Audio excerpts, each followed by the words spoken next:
It's an honor to be in this room with all these great titans of green building across the world. And I think what's happened is that as the green building movement has grown, more and more countries, more and more green building tool rating systems and tools are being used in developing countries. And I think that's an increasing trend.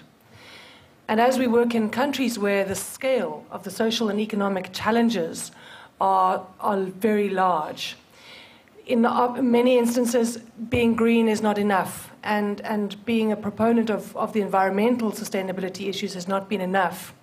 And that if you're operating a green building system in a country where poverty, unemployment, lack of skills, poor health are so prevalent, you have to seem to be relevant to those other social and economic issues as well.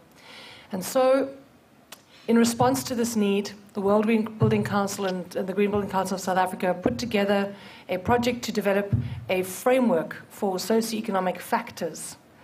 And so we're moving beyond green in many countries now to say, how can we also address the development agenda as we address the environmental agenda? How can we address these societal challenges, at least in some small way, through designing, constructing, and ultimately operating the buildings that we do? And today is to celebrate. We're allowed to launch the framework, the pilot framework. It's still got a few tweaks to go as we pilot it now through the world. But when we celebrate something in this country, there is a Xhosa word. And since we are in the, most people in this city speak Xhosa, isiXhosa if you've heard, and you don't have to get the clicks right first time, I can assure you. So I chose a word that is the celebration word, halala, okay? And it's put the long one there, but if you can just say, halala. Okay, now say it with some spirit, halala. That means to celebrate something. When someone's having a birthday or something really momentous in your life happens, you go, halala. And so today, in fact, it even goes further. You go to, the slides are the wrong way around, but it then goes, halala, if you get really clever. But I'll leave that one to the next phase. Or maybe tomorrow night at the gala dinner, we can do some dancing and celebrating in that way. Okay, so I think today we're launching the framework. And there was a lot of work that went into it. A 15-person international advisory panel contributed from all of these countries, mostly developing countries, and also developed countries that run tools in developing countries. And we've had inputs from the global community as well in various stages.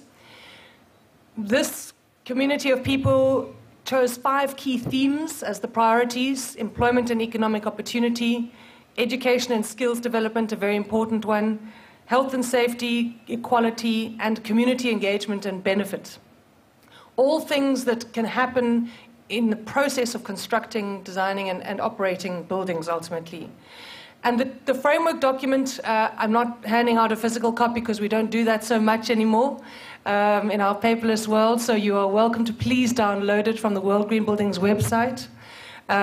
You will find in that document explanations of why we chose these issues, what their relevance are, and a menu of options to help, because it's a very complex sphere. Some of the technical things in green buildings are quite easy to measure. Socioeconomic issues are less easy to measure, less easy to assess in an objective way. So this framework is aimed at individual buildings in developing countries, but also across public and private sectors. And they can have some quite different aims and objectives, and so bringing them together so they can address them collectively. So I give you one example of an intervention and some indicators that are fleshed out for it. For example, the one criteria for employment creation, one of the interventions in this menu of options is the creation of a long-term facility for economic opportunities for micro-enterprises in that building. So, when you go to an airport and the shoe shine guy's got his little 2 square meters of space there, that's a micro-enterprise that's operating in a building. The Cape Town Civic Centre down the road here has got, in its foyer, it allows all the food stalls to be run by micro family businesses to feed everybody in that building and in that precinct at lunchtime, and those businesses would not be operating if it wasn't for the space allocation in those buildings. It's those kinds of things that we're saying are important, and then indicators of how you would measure that. Is it the size of the facility that's provided as a percentage of usable space, or is it the value of the spend on the facility, or is it a minimum space? So there are all sorts of options there as to how you could measure that in your country-specific context. And we're finding, as we've discussed this framework and as we continue to discuss it, that there's actually a sort of a continuum of practice, because increasingly the developed countries are saying to us, but this is also relevant to us, because we've also got increasing levels of unemployment in our country, and we also want to address social equity issues. And I think that what we're seeing is if I just put up a quick quadrant here, is developing and developed countries and single project and community level, community precinct scale. The well-established Briams and Leeds of the world, they span both, because their systems are operating in both developing and developed, which is why I've got them in the middle. But they tend to have more of a community-level focus at the moment. The social and economic factors that they're already integrating into their tools tend to be more at community precinct tools, whereas more of us are also looking at single, individual project ones as well. And these are some of the countries. There may well be more that we don't know about yet, but Colombia, India, Mauritius, South Africa, Turkey are all already integrating socioeconomic factors into their tools. The benefits and the impact of this, well, this framework gives you a resource guide with illustrated examples which can be adapted to every country context where you're operating. Green building councils can really show that they're a greater part of the action needed to address national development challenges, to demonstrate your relevance in those countries, how a more sustainable built environment can help, and it underscores the influential role that the building industry can play. So I think we're seeing a broadening of scope, which some may argue is vital to the continuing growth of the green building movement globally. And so I call on all of you to use it wherever necessary, wherever likely, wherever possible, and test it to see, what are the most useful indicators, how it's useful, and to start recording the local impact, the local socioeconomic impact that the buildings can have as well.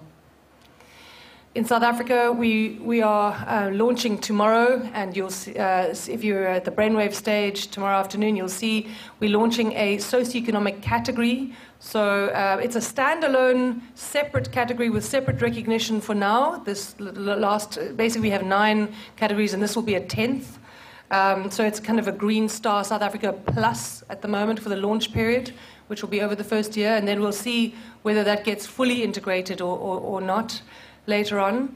But I think this is an exciting trend, and something that's got a lot more interest internationally, and we are changing the world, the way it's built, and including socioeconomic way that we build too. Thank you.